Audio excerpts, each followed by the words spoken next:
MP to all cars. Armed robbery on security vehicle Juliet, now. 4 to MP. 4 men. Off watch. Zulu 1 to MP. Disturbance in High Street. Gang of youths MP fighting to with Golf, knives. 1-1. Request assistance, over. Suspects on prem. Dave, Yeah? What is it?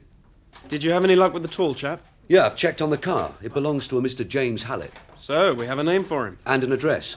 Hogton Way, down in Hackney. But the address is a rooming house, and Mr. Hallett is no longer there. It may be that he now lives nearer to us. I'm having a local search made and a check by CRO. How about you? About the same. 2 steps forward and 1 step back. Have you checked on the money? She did withdraw it on her own. The manager was surprised. It's a savings account, and they'd never drawn such a large sum from it before.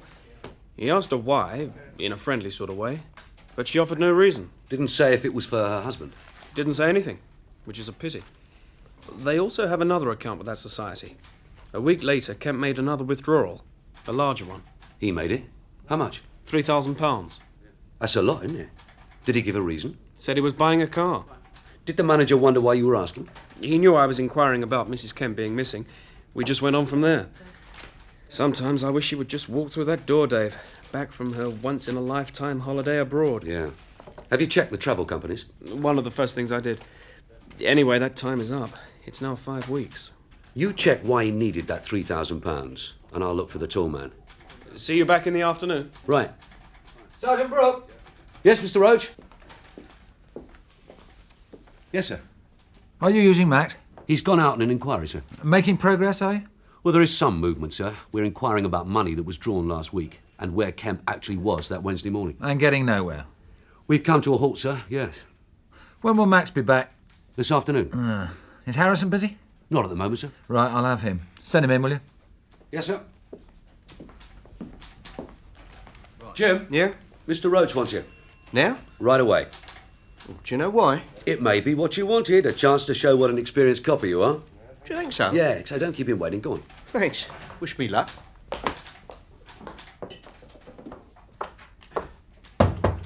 Come in, Harrison. Thank you, sir. I shan't be in it. Sit down. Sure. Just a few papers to sort out. Do you know what a placer is, lad?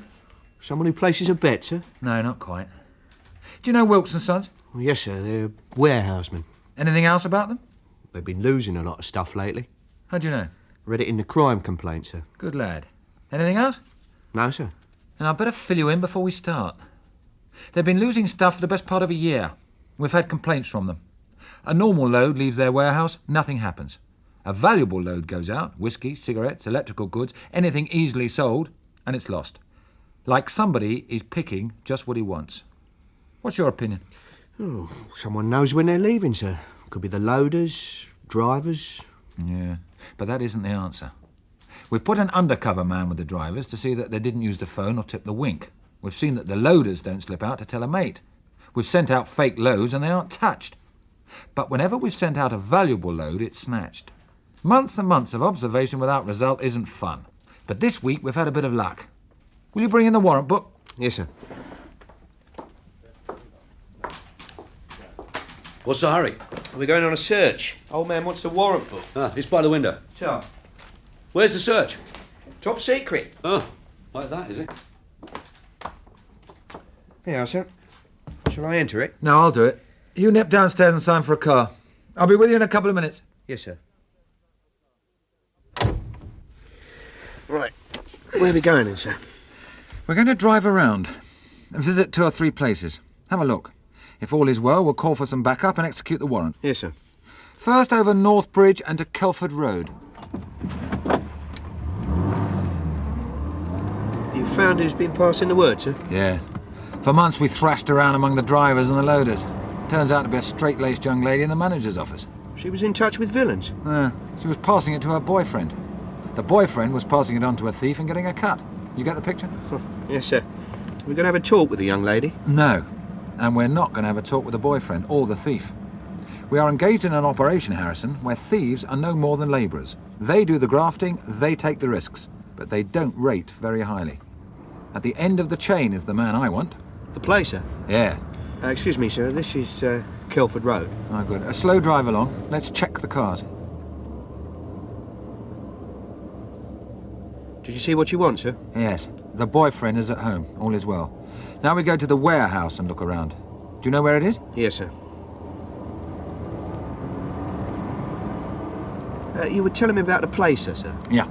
He's the man who's right in the centre of things. He organises it all. He pulls all the strings, calls all the tunes, and he sells the load. Places it, you see? Yeah. It works like this. A valuable load leaves the factory or a warehouse and is on its way. The placer is tipped off. He phones a buyer he can trust, tells him what the load is, names a price, and a sale is made. And that's it? No, the best is still to come. The snatch is done in a lay-by, or while the crew is eating. The placer is told by phone. He tells them where they can unload the gear or leave the lorry for collection. He then phones the buyer and confirms the deal. It's all done while the load is still on the move. This is the warehouse, sir. Oh, right. Yeah, drive slowly around the car park. Seen what you want, sir? Yeah, the girl is still at work. That's her VW, the little green one. I'm just checking that no one has been warned and run off to a tax haven. We are now going to call at another warehouse and look around. Benton Brothers. Do you know it? Yes, sir.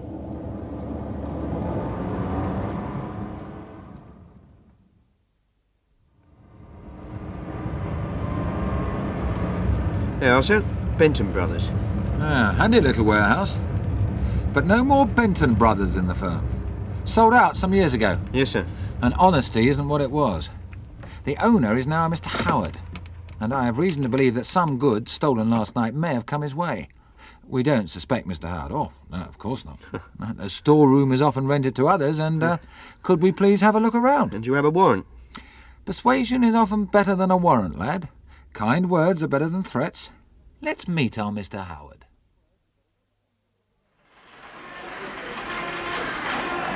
Mr. Howard? Yes, what is it? I wonder if I could have a word with you, sir. My name is Roach. Detective Chief Inspector Roach. Oh, yeah? What can I do for you? A quiet word, if you don't mind, sir. Is there somewhere where we can talk? Well, we can go in there. Thank you.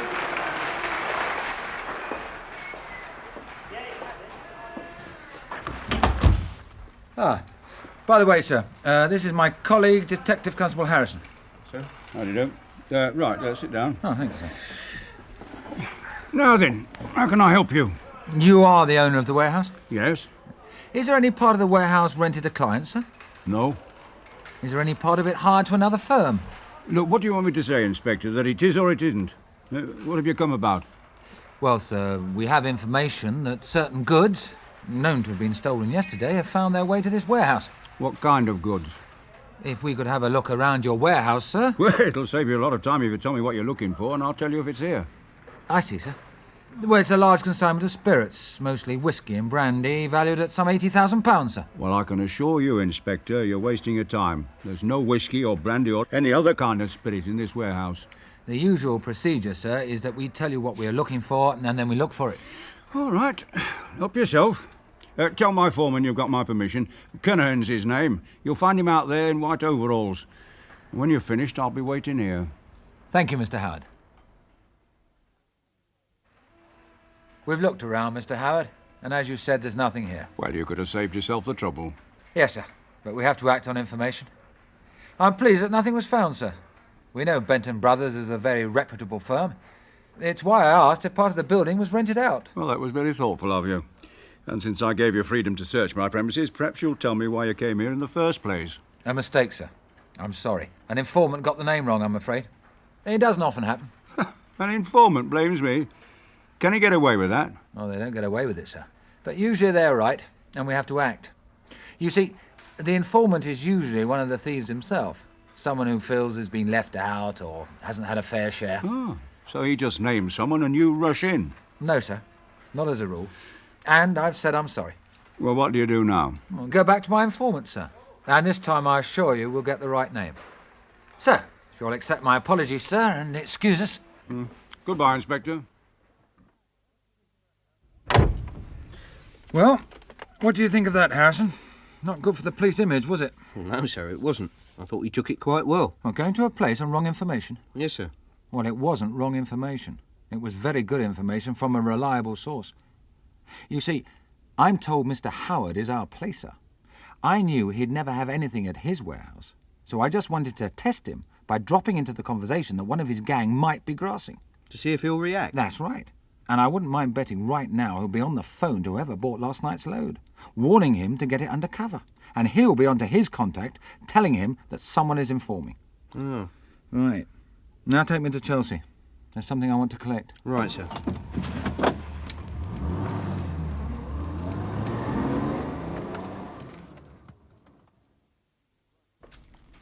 Dave, Yeah? What is it? you were right. Kemp was not on his rounds that Wednesday morning. He didn't start on them until the afternoon. Told his customers his car had broken down on the way, and he put in some extra time to complete his calls that day. Did any of his customers complain? I didn't bother them. They only remembered it because he'd talked about the breakdown. Have you asked him about it? Or about the £3,000? He isn't at home today. Oh, he started work again? Not yet. The son Michael is with his aunt, and all they know is he'll be back in a couple of days. CID, DC Maxton. Yes, he's here. Who is it? Hold on. It's C11. Okay, that's all right. Sergeant Brook, did you have any luck? Huh? Yeah, well, what is it? Are you sure? Do you mind if I take a note? Hold on. Yep, go ahead. Yeah, all right. Well, what else? You haven't? I see. Okay, thank you. Well, we're both being given the runaround today. CRO have nothing on a James Hallett, aged about 40, 5'11", slim and dark. But C11 says it rings a bell with a couple of collators and suggests a Joseph Hartin. This Hartin's a Londoner, but not too well known to us. He was in the United States for 12 years, has a string of convictions there, and was deported a year ago.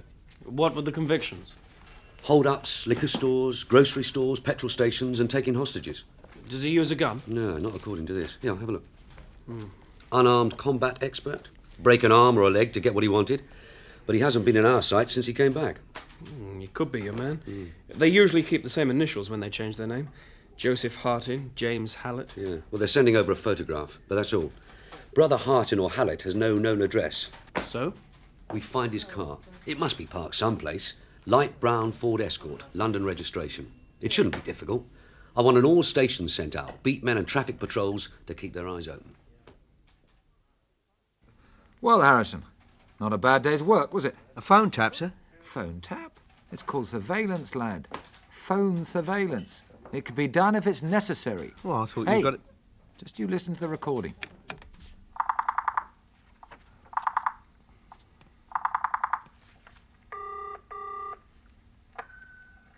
Reese Smith and Company. Is that you, Fred? Yes? Who is it? Roy Howard. Fred, this is urgent. You got the stuff last night? Yes, everything's fine. Fred, they're looking for it. You better throw a rug over it or something. How do you mean? Throw a rug over it? rug What's over up? it? Listen. Fred, move it downstairs. Right to the back. Cover it over. What's up, Roy? I don't know. I had visitors, the old Bill. But I think they were just nosing around. They don't know anything for sure, but they might find out. Now, if you're bothered and you want to get rid of it, I'll send a lorry to take it off your hands. Where do I send it? Anywhere. Send it to Land's End or Yorkshire. Just keep it rolling around until we know it's safe to bring it back. Not bad, was it? Mr. Howard doesn't waste any time. What do we do now, sir? Well, just relax, lad. As soon as the tap was made, a team was on its way to Reese Smith and Company from the robbery squad. We see Mr. Howard again? We now listen to the next bit. I told you, he does it all on the phone.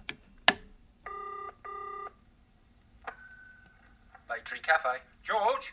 Yeah, this is George. This is Mr. Howard, George. There's been some trouble about last night's job. What sort of trouble, Mr. Howard? Well, I had a couple of noses round searching my place. Noses? Your I place? believe. But who would tell them that? I don't know. It was a chief inspector named Roach. He found nothing and had to apologise. Said his informant had got it wrong. His informant is one of the thieves, he said. One who was left out or didn't get enough. Three things, George. Yeah? Was anyone left out? Who among your lads knows about me? And who would think it was coming my way? Yeah, I've got that, Mr. Howard. Right. Give it a spin, George. I want him found. Yes, Mr. Howard. Oh. So, he makes 2 calls, and we have all this. It shows the value of a gentle tap on the right villain at the right moment. Yeah. Do we round up, George? No, it's Mr. Howard we're interested in.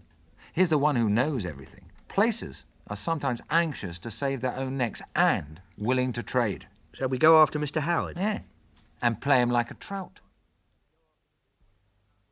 This way, Mr. Howard. Will someone tell me what's going on? You'll be the first to know, Mr. Howard. Please sit down. All right. You remember DC Harrison? Yes, I do. Constable, nip upstairs and phone the yard. Mr. Howard would like to know what's happening to his friends. Yes, sir. Well, Mr. Howard, after we left you today... Oh, by the way, I did apologise, didn't I? You did? Yes, I'm glad about that. It was such a mistake. After we left you, I went back to my informant. He got it right the second time. A warehouse named Reese Smith & Co. Do you know them? Well, of course I know them. They're competitors in business. Do you know Mr. Reese? Mr. Fred Reese? No. No. No, I didn't think you would. Anyway, our lads got there just in time. He was loading the stuff onto a truck ready to move it away. Another half an hour and we would have missed it. Are you sure you don't know Mr. Reese? I've told you, I don't. Between ourselves, Mr. Howard, it looked like someone had tipped him off. I wondered if you would know. Now, how would I know, Inspector? Oh, you were helpful to us earlier today, Mr. Howard, and I was wondering if you could be helpful again. Come in. I made the call to the yard, sir. Mr. Reese has been charged, as have his foreman and warehouse manager. Has Reese made a statement? Yes, sir. But can you step outside, sir? Oh, right. Yeah. Would you excuse me for a moment, Mr. Howard?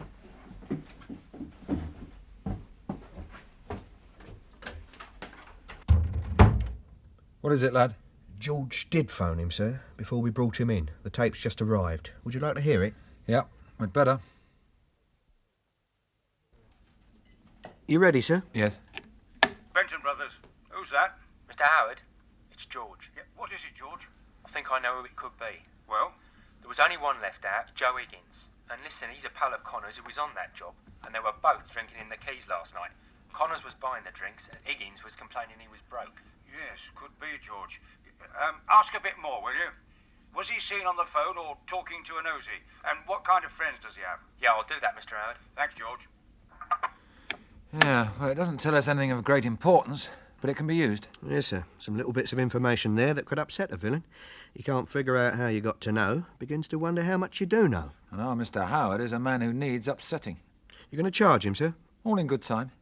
We want to know the strength first. We'll see him together. And then, if he's keen to make a deal, he'll want to speak to me alone. So, you'll leave us for a time. Yes, sir. I mean, if I ask you to go and get some tea, you will go, but you won't come back until I send for you. Right. Let's see how he is. Sorry to have kept you waiting, Mr. Howard. One or two things came up. How long are you keeping me here? Oh, just long enough to have a quiet chat and no longer. I was asking if you knew Mr. Reese. And I told you I don't. So you can't help us there? No. That's a pity. But not to worry. Mr. Reese is making a statement to our robbery squad. One thing he has said, which is strange, he was told to pull a rug over it. Now, that's an unusual thing for anyone to say. Do you know anyone in the business who'd use a phrase like that? No. It's a strange thing to say about a load as big as that.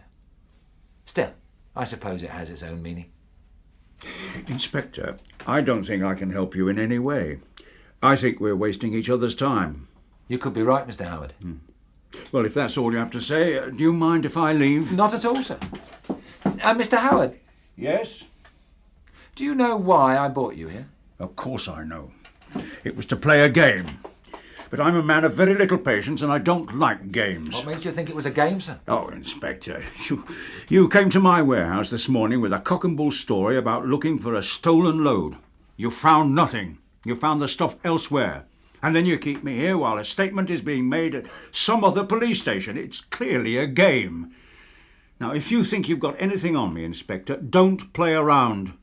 Just tell me what it is. Is it possible that I could have anything on you, Mr. Howard? Not possible. Do you know Mr. Reese? Yes, of course I know him. And you know I do.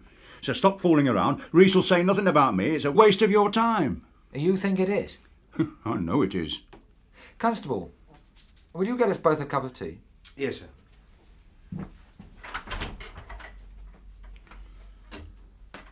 Oh, yes. What was that in aid of? Leaving us alone. Oh, don't worry, Mr. Howard. From what he has heard, DC Harrison knows that I'm going to charge you. And what will the charge be? The setting up of criminal acts, the financing of criminal acts, conspiracy to rob. I have a very wide choice. A wide choice, but no evidence. Why do you say that? Because you wouldn't be asking my help, and we wouldn't be alone if you had. Reese won't name me, Inspector, and even if he did, the uncorroborated word of a so-called accomplice is not acceptable. Despite what you've just said? Yes. Supposing I said that as part of my information against you, I could mention the Bay Tree Cafe, a place where various thieves meet. Supposing I mentioned the Keys, a public house where they also meet. And if I told you that you warned Reese and offered, very bravely, to send a lorry and take the stuff off his hands. Now, who is so close to you that he could tell me that? I'll leave you for a while to think it over. You're still wasting your time. A wise man takes time to think, Mr. Howard. I'll get DC Harrison to bring that cup of tea. How'd it go, sir? Well, it isn't a certainty. Our Mr. Howard's a tough character. There's no respect for us. But he has a weakness. Like a good placer, he has taken great trouble to cover his tracks. You said to get tea, sir. This is yours. Oh, thanks. For many, many years, he's been living in a very select area and has led his neighbours to believe that it is in a legitimate way of business, which, of course, he is. But like all successful villains, he wants to be respectable. His wife does charitable work, his children go to a boarding school. He has some very respectable friends. And he is sitting downstairs thinking about that. Will it worry him so much, sir? Well, he won't worry for himself. He could do porridge with the best of them. But he'll be counting the cost to the kids. He might even be considering a deal. But, sir, with respect, he's a villain. Should be sent down. On what evidence? He is a villain, sir. You heard the tapes. Yeah, tapes provide information, not evidence. There was no evidence even against Reese on tape. The evidence was when the robbery squad caught him with the stuff in his lorry. What do you think we caught Howard with? Nothing, sir. Oh, but we did, Harrison. We caught him with a guilty conscience, worrying how we found out. So, you'll make a deal? Maybe. Howard won't ever rate as a supergrass, but he can clear up an awful lot of crime for us. And if I can have him on my side, I'll sleep at nights. How long do we give him, sir? Oh, just time enough for me to finish my tea. And time enough for him to weigh his loyalty to his fellow villains against his loyalty to his family. I'm sorry, Mr. Howard. I'm afraid I've kept you waiting. Now then, where were we? Do you mind if I speak to you alone? No. Constable, will you leave us for a few minutes? Yes, sir.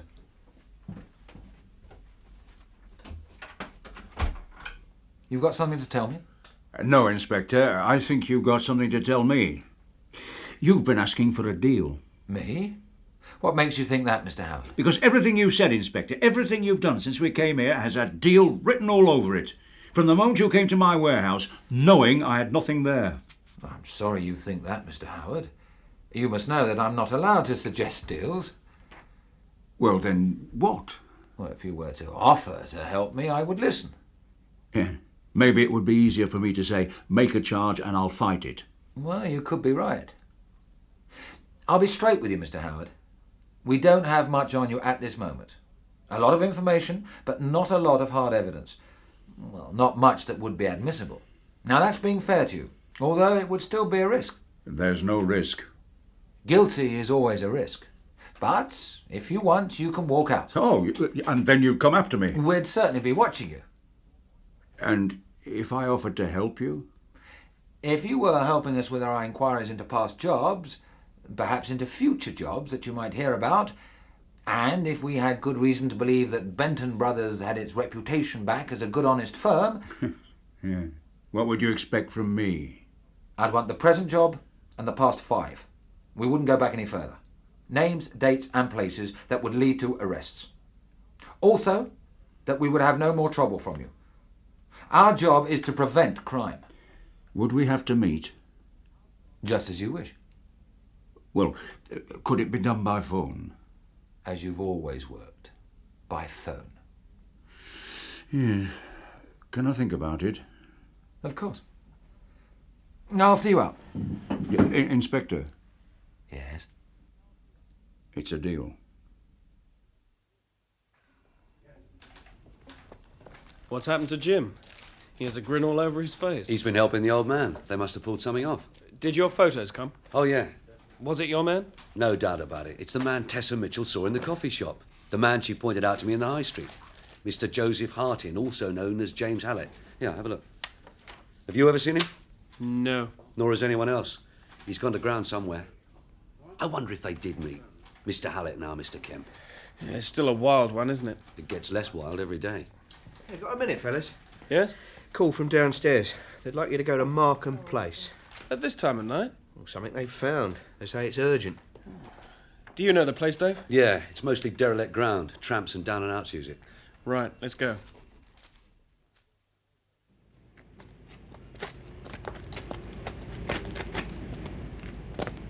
Can you see anyone? Yeah, they're over there. Jack Lindsay. Hold on here, I'll see what it's about. Okay.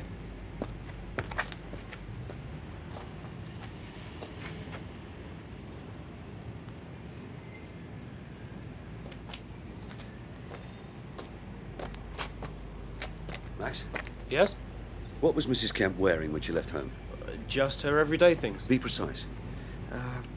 Brown tweed coat with a belt, brown shoes, brown hat. I think we found her. Oh, no. Dead. In one of the cellars.